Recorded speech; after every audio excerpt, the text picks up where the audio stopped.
Hi guys, welcome back to my channel. I'm Diksha Joshi and I hope आप सभी के preparation बहुत अच्छी चल रही होंगी.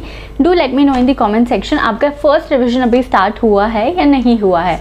तो अब कितने दिन बाकी है आपके एग्ज़ाम्स को. अगर मैं हार्डली बात करूँ तो 15 डेज़ बाकी है अभी एग्ज़ाम को, और एग्ज़ाम को 15 डेज़ बाकी है. मतलब अभी आपको इन 15 डेज़ में बहुत सारी चीज़ें करनी है.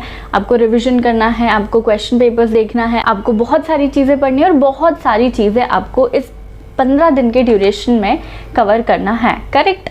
और इसके साथ साथ साइमल्टेनियसली आपको बहुत ज़्यादा डर लग रहा है, आपको बहुत ज़्यादा स्ट्रेस हो रहा है, आपको बहुत सारे क्वेश्चंस आ रहे हैं, बहुत कन्फ्यूजन हो रहा है. ये सारी चीज़ें भी आपके साथ हो रही है साइमल्टेनियसली. तो इन 15 डेज़ में हम लोगों की क्या स्ट्रैटेजी होना चाहिए, हमको क्या पढ़ना चाहिए, हमको किन चीज़ों पर फोकस करना चाहिए, हम इस वीडियो में वही बात करने वाले हैं. So I request you all to watch this video till end. देखो, these last 15 days are so important, are so crucial. जिस भी बच्चे ने इन लास्ट 15 डेज में अच्छे से प्रिपरेशन कर ली ना, अच्छे से पढ़ाई कर ली ना, या अच्छे से इसको यूटिलाइज कर लिया ना, तो वो हमेशा अपर हैंड पर रहता है. आई नो आप सब लोग बहुत टाइम से बहुत प्रिपरेशन कर रहे हैं. आपने कई सारी रातें जग कर पढ़ाई की है, आपने कई बार सुबह जल्दी उठ के पढ़ाई की है, आपने बहुत सारे सैक्रिफाइसेस किए हैं. I understand that. पर जो भी पर्सन इन 15 दिन को अच्छे से यूटिलाइज करता है ना, उसको ऑफ कोर्स एक अपर हैंड मिलता है. तो लास्ट 15 डेज में हमको क्या करना चाहिए, हमारी क्या अप्रोच होनी चाहिए. तो बेटा जी, मैं आपको एक बात बता दूं, ये जो लास्ट 15 डेज है ना, इसमें आपको रिवीजन करना है. मतलब आपको सोलली आपका रिवीजन पूरा करना है. मतलब right now is the time जब आपको आपका रिवीजन जो है वो स्टार्ट कर देना चाहिए. अभी बहुत सारे बच्चों को ये चीज़ लग रही होगी कि अरे हमारा तो अभी कोर्स ही पूरा नहीं हुआ, अभी हमारा सिलेबस ही रह गया है, थोड़े चैप्टर्स बाकी रह गए हैं. अगर मैं आप लोगों को एक रियलिटी चेक दूँ तो हो सकता है कि लास्ट मोमेंट तक, मतलब जिस दिन आपका पेपर है ना, उस दिन तक भी आपकी कोई चीज़ें रह जाए, कोई आपका सिलेबस का पार्ट छूट जाए. एंड ये रियलिटी है, कोई भी पर्सन पूरी सारी चीज़ें कवर अप नहीं कर सकता है. अब स्टूडेंट्स क्या बोलते हैं, अभी भी हमारा 5-6% का जो सिलेबस है वो रह गया है, तो अभी हम क्या करें. तो आप उस सिलेबस को, जो चीज़ छूट गई है ना, अभी आप उसको छोड़ दो, अभी आप शिफ्ट हो जाओ आपके रिविजन पर. ऐसा क्यों करना है? क्योंकि व्हाट आई बिलीव इज कि आप जो कर रहे हो ना, उसको आप अच्छे से करके जाओ.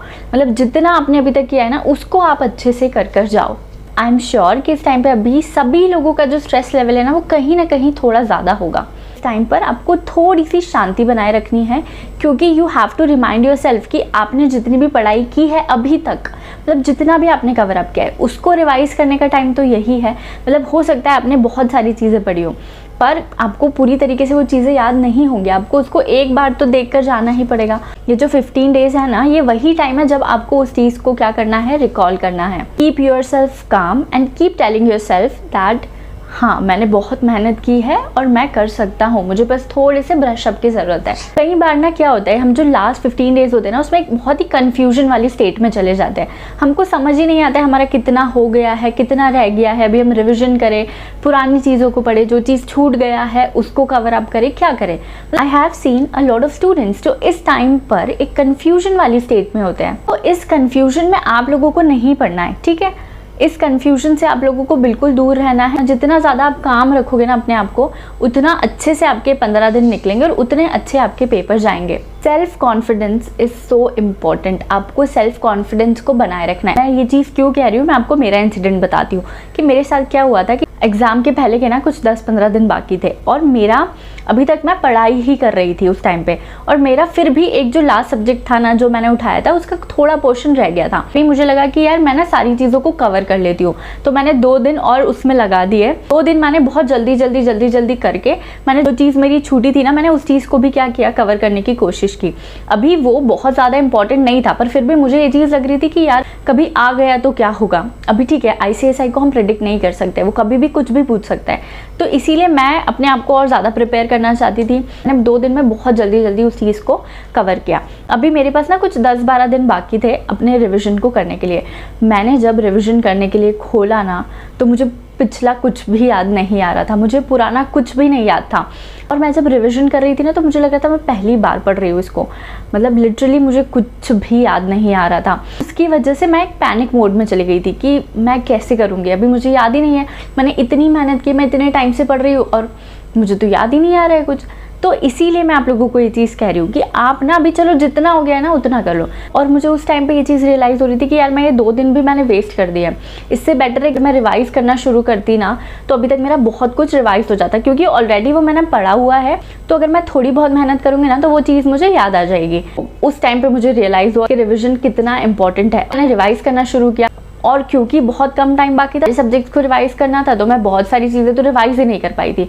अभी वो पढ़ा तो था मैंने, पर मैं उसको रिवाइज नहीं कर पाई, तो मुझे नहीं याद आ रहा था, मैं रिकॉल नहीं कर पा रही थी। तो ये चीज़ आप लोगों के साथ ना हो, इसलिए इट्स बेटर कि आप जितना पढ़ रहे हो ना, जितना आपने अभी तक पढ़ा है ना, आप उसको अच्छे से कर लो। मतलब हमने अभी 90% सिलेबस कवर किया है, तो अगर 90% सिलेबस कवर किया है ना तो हमको उस 90% में से हमको वो चीज़ इतने अच्छे से होनी चाहिए कि उसमें हम काफ़ी अच्छे मार्क्स स्कोर कर सकें।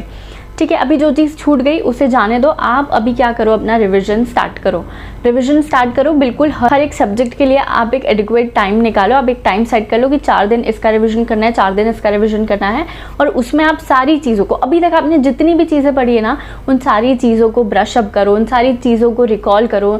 जो चीज़ नहीं याद हो रही है उस चीज़ को याद करो। अभी आपकी ये प्रैक्टिस जो है वो होनी चाहिए।